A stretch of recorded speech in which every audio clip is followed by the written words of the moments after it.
I'm Dina Fisher. Yeah, and I'm Joel Chen, and I guess thanks so much for inviting us to speak today. And so we had the honor of being selected as the winner at our local, and I didn't realize it was the first international green team competition. And similarly, it's our honor to share our project here, which was called Bring Your Own Bring Your Own Bronchodilator, or BYOBD, reducing single-use metered dose inhaler waste in the pulmonary function lab. See if I can get it to advance as well. There we go. So we're based at the Peter Lougheed Center in the Calgary zone of Alberta Health Services in Canada, and our goal was to reduce the number of single-use metered dose inhalers, or MDIs, discarded from our hospital-based pulmonary function lab by 20% after 3 weeks of implementation of each of two interventions. The first, which gives patients the option to use their own reliever inhaler for testing in the lab instead of a lab-supplied single-use MDI, and the second, which allows a lab-supplied MDI to be safely used between multiple patients if the patient does not use their own. So a bit about metered dose inhalers, or MDIs. They are devices that deliver inhaled medication to the respiratory tract by aerosolizing medication particles using a propellant. For example, the well-known Ventolin HFA MDI. This is a table that shows the global warming potential of a variety of aerosols used in MDIs as compared to carbon dioxide itself. When first on the market, the propellants were chlorofluorocarbons, which were ozone depleting. Since the 1990s, they have been replaced by hydrofluorocarbons, which are currently still in use today. And while not ozone depleting, they are very potent greenhouse gases. Of note, the next generation propellants at the bottom of the table are not yet available in Canada and are projected for arrival in 2027 or 2028. The next slide shows that there are many options for inhaler devices, and previous work has been done to show that switching a patient from an MDI to a non-aerosolized based alternative can have significant impact on greenhouse gas emissions. These can be similar to other interventions in people's homes, such as home recycling programs, and has been shown that 100 MDI doses equals a 290-kilometer car journey. MDIs are also used in the lab setting for patients undergoing lung function testing. The standard bronchodilator responsiveness, or BDR test, compares a patient's spirometry before and after administration of a bronchodilator challenge. This is a process map. When we use the study the system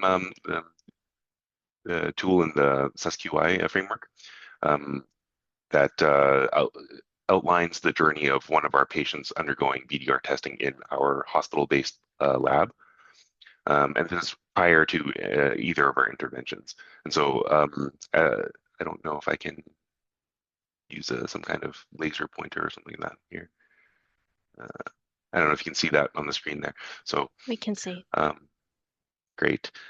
And so a patient is administered a standard 4 doses of a 200-dose salbutamol or Ventolin MDI.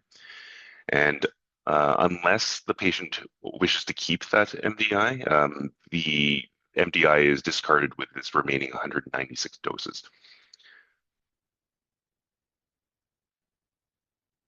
We therefore spent the 12 weeks of our project pursuing 2 opportunities to reduce this waste. Our main measure was counting the number of MDI from our lab each week that was destined for disposal by having them first discarded in a specially marked bucket. And then while we were doing that counting for the first few weeks, we also started developing the protocols for our 2 interventions. And so first we did a literature review for our first intervention to just see what equivalent doses of different, for example, dry powder inhalers are for the bronchodilator response test. And then we had a protocol that was quickly approved by the IPNC and zone leadership. Um, we also then engaged our PF lab management staff and as well as our administrative staff to kind of remind patients to bring their own bronchodilators, and then the protocol was finalized um, and immediately implemented. Um, then for our second intervention, this took a little bit more time because it required more engagement from IPNC and zone leadership. But when the protocol was approved, then our staff were able to act on it quickly and proceed. When we did implement our two interventions, they were staggered by about 3 weeks, and we continued to count the MDIs being discarded. And we also had patient and staff surveys to measure some immediate and individual impact.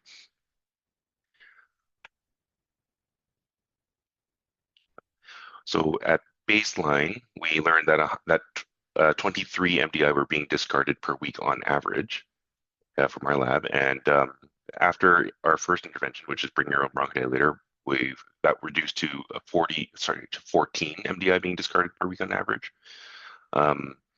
which achieved our goal of 20% reduction. But even already, and then when we introduced the second intervention of multi-use, this dropped to about 1 MDI being discarded per week on average, or 95% reduction from baseline.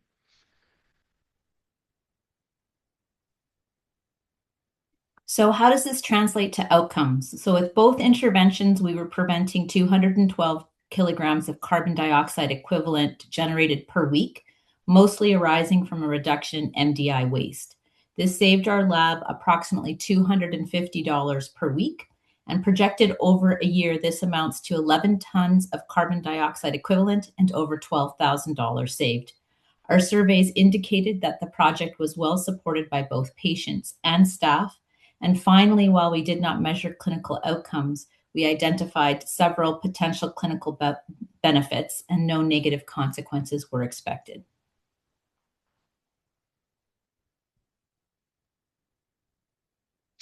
We had a few key learnings from our project. The three to highlight here are that we learned that reducing MDI waste at our PFT lab was widely supported by patients and staff. And this was not only evident in our survey, but to staff and patients, but also just in the readiness of all involved staff to be engaged in this project.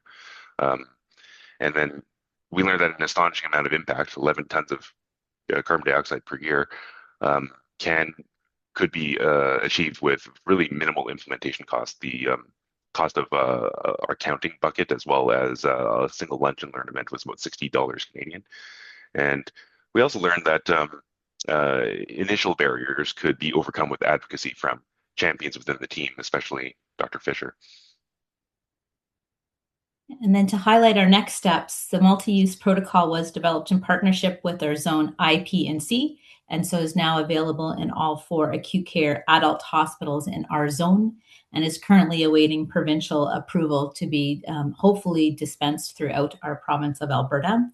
We're also thinking about additional opportunities to study and reduce MDI-related environmental impacts at our site, including greater efforts to treat and control our patients' airway disease with less MDI, and looking at improved inhaler recycling both in inpatient and in our outpatient pulmonary lab.